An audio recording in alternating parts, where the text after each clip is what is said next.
जय हिंद दोस्तों, welcome to my YouTube channel R K Math Group है। आज हम इस वीडियो में क्लास 10th मैथ में प्रश्नावली 3 को देखेंगे, बेसिक से सीखेंगे। प्रश्नावली 3 क्या है, प्रश्नावली 3 क्या है, कैसे सवाल लगाए जाते हैं, इसमें क्या करेंगे, तो वह क्वेश्चन हम लोग सीखेंगे। तो चलिए, इसमें देखिए प्रश्नावली 3 है। फिर इसके बाद हम लोग इसमें कुछ उदाहरण भी सॉल्व करेंगे। इसके बाद हम लोग प्रश्नावली 3.1 के क्वेश्चंस को सॉल्व करेंगे। तो चलिए, इसमें पहले हम लोग देखते हैं कि इसमें क्या करना है हमें। तो इसमें हमें हमको क्या पढ़ना है, इसमें पढ़ना है दो चर वाले रैखिक समीकरण युग्म पढ़ना है। क्या पढ़ना है? दो चर वाले रैखिक समीकरण युग्म पढ़ना है। अब ये क्या है कि रैखिक समीकरण क्या होता है, रैखिक समीकरण क्या होता है। तो हम कह सकते हैं, जहां हम क्या कह सकते हैं कि जहां यक्स की घात, या यक्स नहीं कह सकते हैं, जहां चर की घात एक हो, उसे हम क्या कहते हैं? रैखिक समीकरण कहते हैं। जैसे हम यहाँ पर हम लिख लेते हैं कि जहां चर की घात एक हो, उसे रैखिक समीकरण कहते हैं। जहां चर की घात एक हो, उसे रैखिक समीकरण कहते हैं। जैसे कि हम कह सकते हैं कि x plus y equal 2, x plus 3 बराबर 0। तो ये क्या है? ये सब क्या है? रैखिक समीकरण। यहाँ पे देखिए, ये चर है, इसके घात क्या है? एक है। तो इसको हम कह सकते हैं कि एक चर वाले रैखिक समीकरण, एक चर वाले रैखिक समीकरण। अगर हम इसको देखेंगे तो इसमें देखिए दो चर आ रहे हैं, तो हम इसको कह सकते हैं कि दो चर वाले रैखिक समीकरण। तो हमको इसमें रैखिक समीकरण पढ़ना है। एक बात हम और सीखेंगे कि बहुपद और समीकरण में अंतर क्या है। तो देखिए, इधर क्या है, ये 4x प्लस 5, नीचे दिया 6x square plus 5y plus 10। तो ये सब क्या है? बहुपद है। क्या है? बहुपद। हम इसे क्या कहेंगे? बहुपद कहेंगे। क्या कहेंगे? बहुपद कहेंगे। लेकिन अगर हमको समीकरण पूछेगा तो बस इसी को हम क्या कर सकते हैं, 4x प्लस 6 इक्वल में कोई ना कोई मान रहे, चाहे चर में रहे चाहे अचर में रहे। तो देखिए बराबर 0। तो ये क्या है? समीकरण है। ये क्या है? समीकरण है। उसी तरह 6x square plus 6y plus 10 बराबर z, ये क्या है? समीकरण है। इसमें क्योंकि बराबर के उस साइड हमें कुछ न कुछ मान दिया है, तो हम इसको क्या करते हैं? समीकरण कहते हैं। तो आई होप आप लोग को रैखिक समीकरण, बहुपद और समीकरण में अंतर अच्छे से पता चल गया होगा। चलिए, अब हम लोग इसका उदाहरण नंबर 1 को सॉल्व करेंगे और देखेंगे हमको इसमें क्या करना है। सबसे बड़ी बात है कि इसमें हमको क्या करना है? ग्राफ बनाना है। क्या करना है? ग्राफ से हमको समीकरण का हल निकालना है। इसमें ग्राफ से बनाना है, जो कि हम लोग कक्षा 9 में पढ़ चुके हैं। तो आइए हम लोग बेसिक से पढ़ेंगे, एक एक बारीकी से हम लोग उसको अध्ययन करेंगे। तो चलिए, हम लोग उदाहरण नंबर 1 को सॉल्व करते हैं।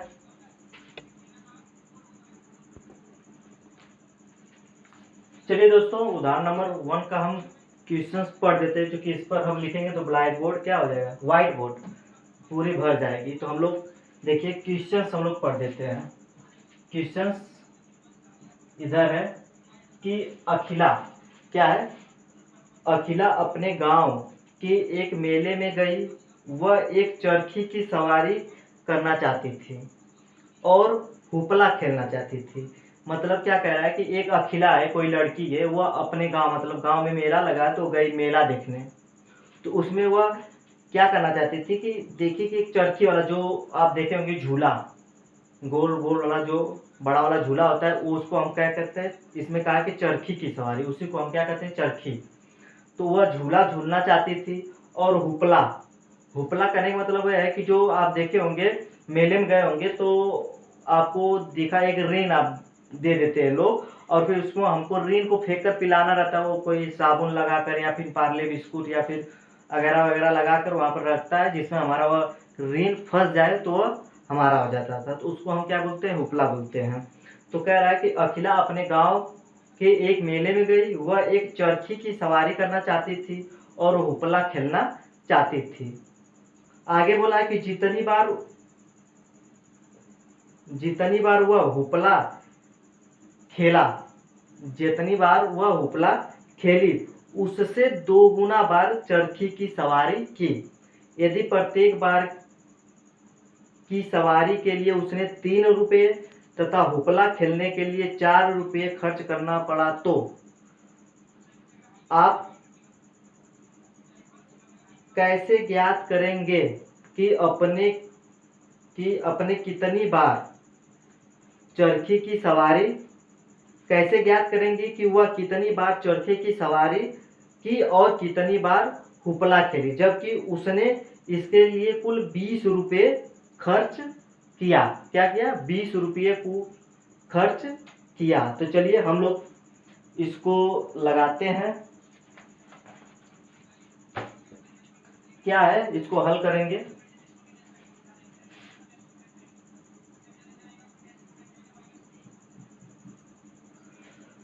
अखिला अपने मेले में गई, मान लो कोई लड़की अखिला है, अखिला मेले में गई और वह चरखी पर झूलना चाहती थी और हुपला खेलना चाहती थी।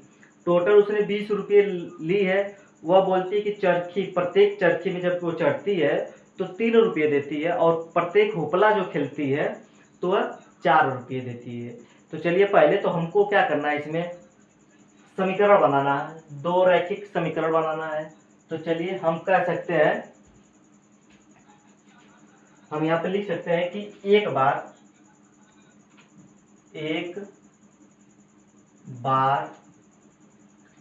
चरखी की सवारी, एक बार चरखी की सवारी जब करती तो उसे कितना रुपया देना पड़ता था? 3 रुपये देना पड़ता था। और वह एक बार जब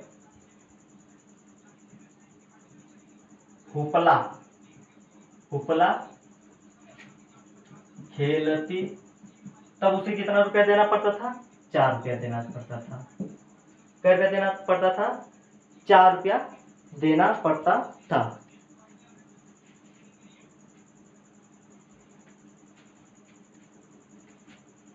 तो हम कह सकते हैं, इतना तो समझ में आ गया कि एक बार वह चरखी की जब सवारी करती तो वह 3 रुपया देती है और एक बार जब हुपला खेलती तो वह 4 रुपया देती है। तो हम उसको कह सकते हैं क्या कि माना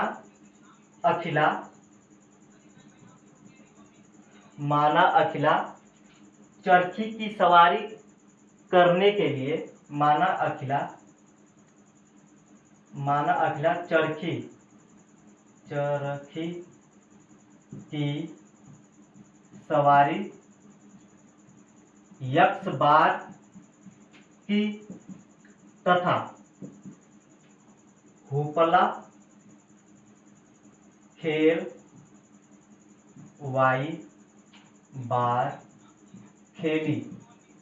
हम क्या मान लेते हैं कि माना जो अखिला है वह चरखी की सवारी x बार की और जो हुपला खेली, वह y बार खेली। तो अब देखिए, जब वह x बार चरखी की सवारी की और y बार हुपला खेली तो कितने रुपए दे? तो हम कह सकते हैं जब वह एक बार जब खेलती है तो 3 रुपये देती है। तो हम कहते हैं अगर 10 बार खेलेगी तो कितना रुपये देगी? जब वो एक बार सवारी करती है तो 3 रुपये देती है, तो 10 बार अगर सवारी करेगी तो कितना रुपये देगी? तो आप कह सकते हैं सर इसमें गुणा कर देंगे 10 से, तो 10 टाइम 30 रुपये देगी। उसी तरह जब वह एक बार सवारी के लिए 3 रुपये दी तो x बार सवारी के लिए आप कहेंगे सर 3x रुपये दी। उसी तरह जब वह एक बार हुपला खेलने के लिए 4 रुपये देती है तो बताइए y बार हुपला खेलने के लिए कितने रुपये देगी? 4 रुपये देगी। तो आप कह सकते हैं यस सर 4y। अब वो उसके पास टोटल रुपये कितने हैं? तो आप कहें सर अभी बताएं 20 रुपये है, तो मैं अगर इसको जोड़ दूं, इक्वल में कर दूं, यही तो वो खर्च की, 20 रुपया खर्च की और चूंकि इतना 3x बार सवारी थी और 4y बार उपला खेली, तो ये समीकरण नंबर 1 हो गया। ध्यान से समझिए, क्या समीकरण नंबर 1 हो गया। अब वह क्या कह रही है, कि जितनी बार उन्होंने हुपला खेला उससे 2 गुनी बार क्या किया, चरखी की सवारी की। तो हम कह सकते हैं कि y बराबर जितनी बार हुपला खेला उसका क्या दुगनी, इसमें आंसर दुगनी बार चरखे की सवारी की, चरखे की सवारी की। तो हम कह सकते हैं कि y बराबर 1/2x, y बराबर 1/2x, मतलब कि जितनी बार वह उपला की उसका दुगनी क्या कर रही, चरखे की सवारी की। तो ये समीकरण नंबर 2 हो गया। अब हम इसको करेंगे सॉल्व, इसका ज्यामितीय रूप। तो ये समीकरण नंबर 1 और समीकरण नंबर 2 हो गया। आगे क्वेश्चन हम पूरा पढ़ देते हैं। कहा क्या है, और वह चरखी की सवारी करना तथा उपला खेलना चाहती है। इन परिस्थितियों में बीजगणितीय तथा ग्राफीय ज्यामिति के रूप में व्यक्त कीजिए। तो हमने तो एक चीज निकाल दिया बीजगणितीय, इसको हम क्या कहते हैं, बीजगणितीय, बीजगणितीय, ये तो हमें निकल गया। अब हमको इसका क्या करना है, ग्राफीय विधि निकालना है। तो चलिए हम लोग ग्राफीय विधि करेंगे।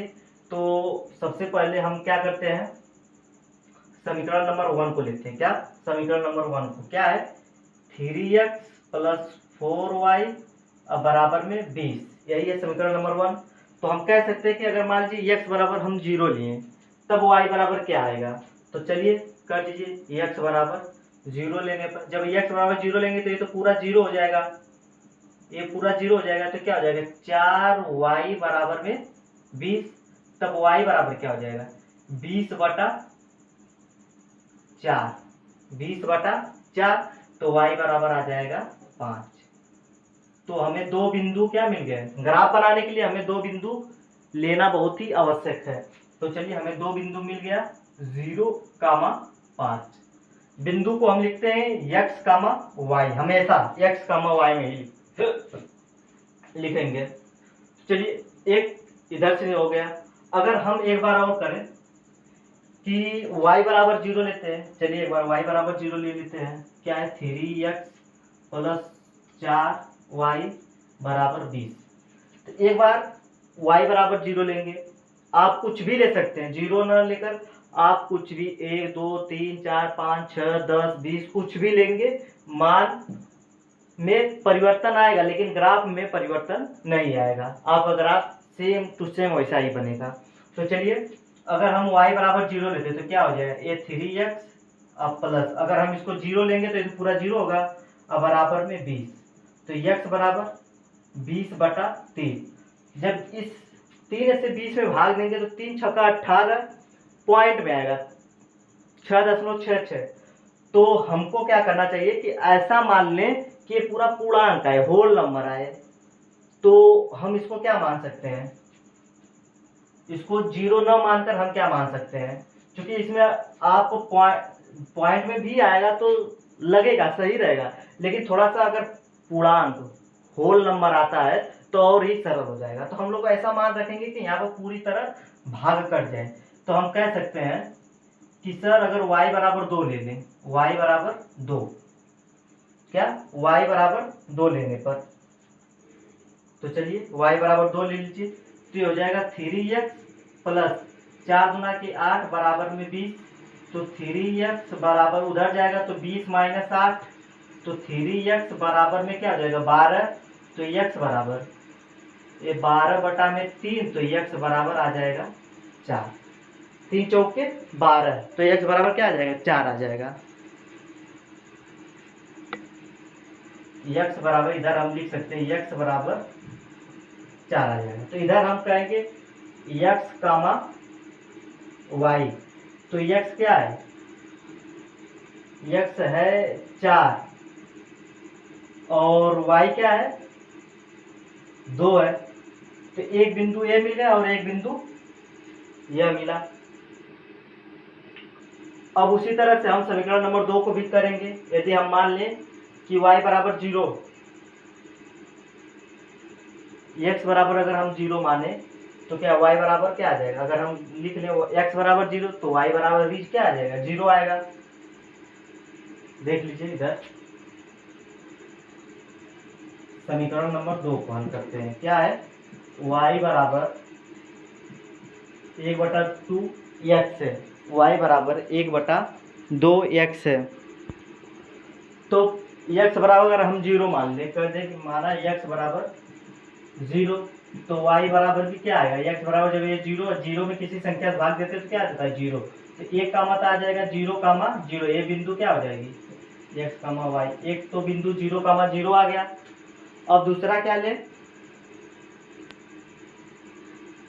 ले? हम कह सकते हैं अगर x बराबर 2 ले लेते हैं। क्या आप कुछ भी ले सकते हैं, हम x बराबर अगर 2 ले लें तब y बराबर क्या आएगा? तो देखिए y बराबर क्या आएगा? 2/2। जब कटेगा तो y बराबर आ जाएगा 1। तो 1 आ जाएगा 2, 1। तो हमें देखिए 4 बिंदु मिल गया। अब हमको क्या करनी है? ग्राफ बनानी है। तो देखिए एक ए मिला है और एक ए मिला है। तो हमको चारों हम लिख लेते हैं इधर सीरियल वाइज से, क्योंकि जब ग्राफ बनाएंगे तो हमको ये सब मिटाना पड़ेगा। तो हम इधर लिख लेते हैं। 2 तो हमारा है ही है। उसके बाद हम लिखते हैं 0, 5 और एक बार लिखते हैं 4, 2। चलिए अब हम इसको मिटा देते हैं, फिर उसके बाद हम लोग ग्राफ बनाएंगे। हमारा यही 4 बिंदु तो मिला है, तो हम इधर सब मिटा देते हैं।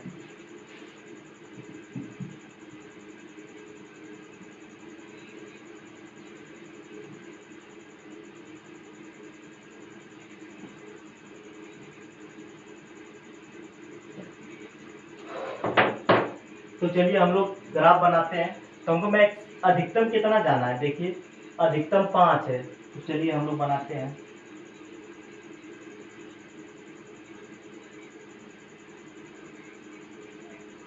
इसको कहते हैं y एक्स और y अक्ष कहते हैं, और इसको कहते हैं x अक्ष। ये होता है 0 और सभी प्लस में है तो हम प्लस इधर नहीं, हम कहेंगे 0, 1, 2, 3, 4, 5। 1, 2, 3, 4 और ये 5। अब चलिए पहले तो हम इसको देखेंगे, ये दोनों बिंदु। पहले x अक्ष पर 0 चला है और y अक्ष पर 5 चला। तो देखिए x अक्ष पर तो 0 और y अक्ष पर 5, तो कहीं न कहीं बिंदु A आया। इसको हम लिख देंगे 0, 5। एक बिंदु A मिल गया। अब दूसरा है, कह रहा है कि x अक्ष पर 4 चला है और y अक्ष पर 2 चला है। तो चलिए x अक्ष पर 4 चल गए और y अक्ष पर 2 चल गए। तो देखिए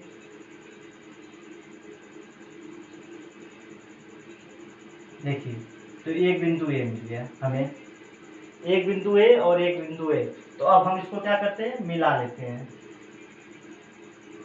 इसको हम मिला लेते हैं। तो ये हमारा कौन सा समीकरण है? तो आप कहेंगे सर ये होगा 3x + 4y बराबर 20। अब चलिए दूसरा है। दूसरा क्या है? 0, 0। x अक्ष पर भी 0, y अक्ष पर भी 0। तो ये बिंदु ए आ गया। और फिर दूसरा है कि x अक्ष पर 2, तो x अक्ष पर 2 और y अक्ष पर 1, तो y अक्ष पर 1 चलेंगे। तो देखिए ये 1 है और ये 2 है, तो इधर शायद कटेगा। अब हम इस दोनों बिंदु को मिला देते हैं। जब मिलाएंगे तो देखिए ये आपस में क्या कट कर रहे हैं। हम इसको ऐसे मिटा भी सकते हैं।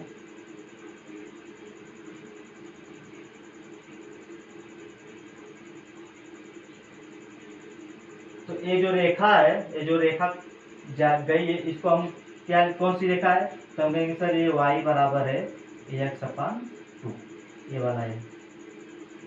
और ए बिंदु कौन सा है जो ए कटा है, तो आप कहेंगे सर 4,2 है, 4,2। तो आपका कहीं ना कहीं फिगर इस तरह से बनेगा। तो चलिए स्क्रीनशॉट ले लीजिए, आगे चलते क्वेश्चन नंबर 2 करते हैं, उदाहरण नंबर 2 करते हैं।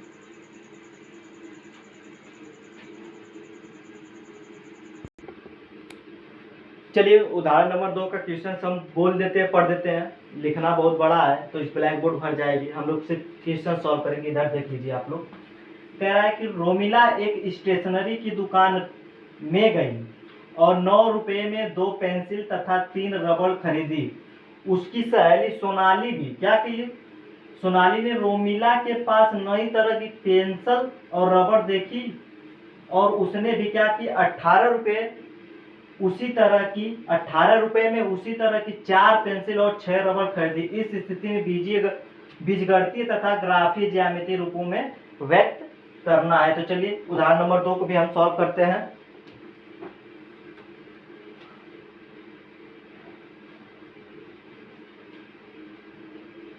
तो इसको हम हल करेंगे, उदाहरण नंबर 2 को हल करेंगे। तो रोमिला जो है 9 रुपये में, रोमिला 9 रुपये में 2 पेंसिल तथा 3 रबड़ लाती है, नई प्रकार की है।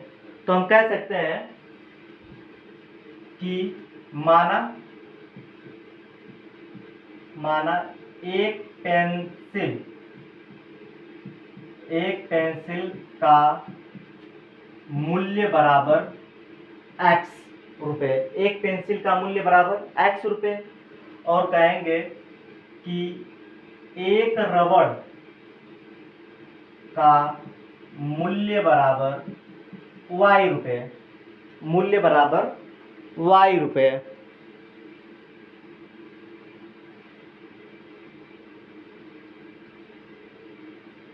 तब उसने कितने पेंसिल खरीदी है, वह कह रही है कि 2 पेंसिल खरीदी है।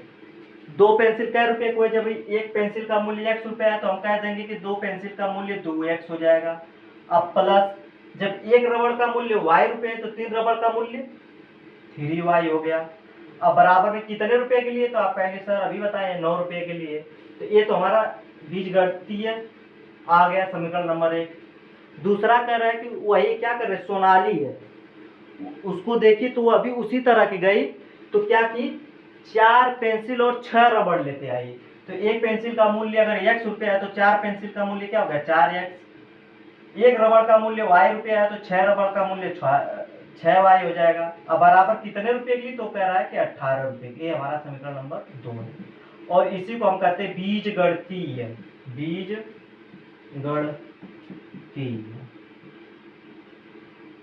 ठीक, तो आप लोग को तो इतना समझ में आ गया होगा। अब चलिए आगे हम लोग क्या करते हैं, अब इस समीकरण फर्स्ट से हमें 2 मान निकालेंगे और ग्राफ बनाएंगे। इसको हमें ग्राफ पर दिखाना है। तो हम कह देंगे, चलिए मैं इसको मिटा दे रहा हूं, हम कहेंगे कि समीकरण 1 से क्या है 2x प्लस 3y अब बराबर में 9। मैं कह दूं कि अगर x बराबर 0 लेने पर, ये 9 है, x बराबर 0 है तो ये 0 हो गया। तो आप कहेंगे कि 3y बराबर 9, तो y बराबर आ जाएगा 9/3, तो y बराबर 3 3 9। तो एक तो बिंदु मिल गया हमें 0,3। अब दूसरा हमें निकालना है, इसमें हम कह देंगे y बराबर क्या रख दें, 0 रख दें। तो देखिए ये पूरी तरह से नहीं कटेगा, 2 से अगर 9 में भाग देंगे तो पूरी तरह से नहीं कटेगा। अगर हम 1 रख दें y बराबर, तो ये जाकर इधर घट जाएगा तो 6 होगा और 2 से पूरी तरह कट जाएगा। तो हम कह सकते हैं कि y बराबर 1 रखने पर, जब y बराबर 1 रखेंगे तो ये 2x प्लस 3 गुणे 1 बराबर 9, तो 2x बराबर 9, इधर जाएगा तो माइनस का 3, 2x बराबर घटेगा तो 6 हो जाएगा, तो x बराबर 3 आएगा। तो अब एक कामा हमें एक बिंदु क्या मिल गया 3,1। हमें लिखना बिंदु कैसे लिखेंगे, वो x, y लिखेंगे। तो हमें एक बिंदु मिल गया 0,3 और दूसरा बिंदु मिल गया 3,1। अब उसी तरह से हम समीकरण नंबर 2 का हल करेंगे तो समीकरण नंबर अगर 2 को हम हल करेंगे तो कह सकते हैं 4 को अगर x बराबर 0 रखेंगे तो ये देखिए 4x से 0 हो जाएगा, तो 6y बराबर 18, तो y बराबर कह सकते हैं सर 3, क्योंकि इधर जाएगा तो 6 3 का 18 भाग करेगा 3 आएगा, तो एक मिल गया 0, 3। अब दूसरा अगर हम y बराबर 1 रख दें, y बराबर 1 रखेंगे तो हो जाएगा 4x प्लस 6 बराबर 18, तो 4x बराबर 18 माइनस 6, तो 4x बराबर 12, 18 से 6 जाएगा 12, तो x बराबर 4 3 12। तो इसका मतलब हमें मिला क्या, एक मिल गया 3 कामा y। तो देखिए इधर भी बिंदु कुछ ऐसा ही मिला 0,3 0,3 3,1 3,1। इसका मतलब ये जब फिगर बनेगा तो हमारा एक ऐसा ही फिगर बनेगा, इसी पर दोहराएगा फिगर, इसी पर चलेगा। एक हमने पढ़ा था ऐसे इंटरसेक्ट कर रहा है आपस में, और इसमें एक फिगर ऐसा मिल सकता है जो कि समांतर चले। तो चलिए हमको कौन सा पढ़ना है, ये देखिए एक ही पर काट रहा है, तो अब हमको तो बनाना है क्या, फिगर। इतना तो बात आप लोग को समझ में आ गया। अब हमको क्या बनाना है, फिगर बनाना है। तो चलिए हम लोग फिगर बनाते हैं। तो मैं पहले बिंदु को लिख लेता हूँ। बिंदु यही है 0,3 और एक मिला है 3,1।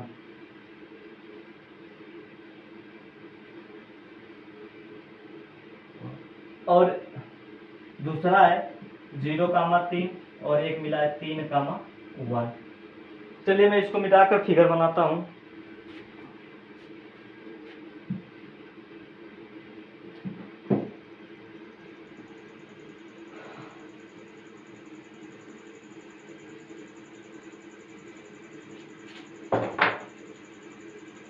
ज़्यादातर हमें क्या जाना, 3 तक जाना है, तो हमें लेते हैं एक्स एच वाई एक्स, इसको कहते हैं वाई अक्ष, इसको कहते हैं एक्स अक्ष, ए भी वाई ए एक्स। इसको 0 1 2 3 1 2 3। चलिए पहले एक्स कितना चला है, 0 चला है, और वाई 3, तो 0,3 मतलब कि ये बिंदु है, इसको हम कहते हैं 0,3। ठीक। अब उसके बाद का है 3, एक्स अक्ष पर 3 चला है और वाई अक्ष पर 1 चला है, तो कहीं ना कहीं यहाँ पर कटेगा। तो हम इस बिंदु को इस बिंदु से मिला देंगे। देखिए मिल गया। तो इसको हम लिख सकते हैं, क्या लिख सकते हैं, 2x प्लस 3y बराबर 9। अब उसके बाद दूसरा वही चला, एक्स अक्ष पर 0 और वाई अक्ष पर 3, तो 0,3 और फिर 3,x, तो ये एक बार इस पर इसी पर रेखा चलेगी। तो इसको हम लिख सकते हैं क्या, 4x प्लस 6y बराबर 18। क्यों आया, देखिए इसमें अगर हम 2 से गुणा करेंगे तो यही मान आएगा, तो इसमें ये क्या करते हैं, 2 से गुणा करके ये मान निकाल दिया है, इसलिए अपर एक ही पर ओवरलैपिंग की है, क्या है, ओवरलैपिंग की है। तो आई होप आप लोग को फिगर समझ में आ गया होगा। आज इतना ही, वीडियो ज़्यादा लंबी हो जाएगी, इसलिए आज सिर्फ इतना ही। यदि वीडियो अच्छी लगी हो तो लाइक कर दें, ज़्यादा से ज़्यादा शेयर कर दें। चैनल पर पहली बार आए तो चैनल को सब्सक्राइब कर लें। जय हिंद, जय भारत।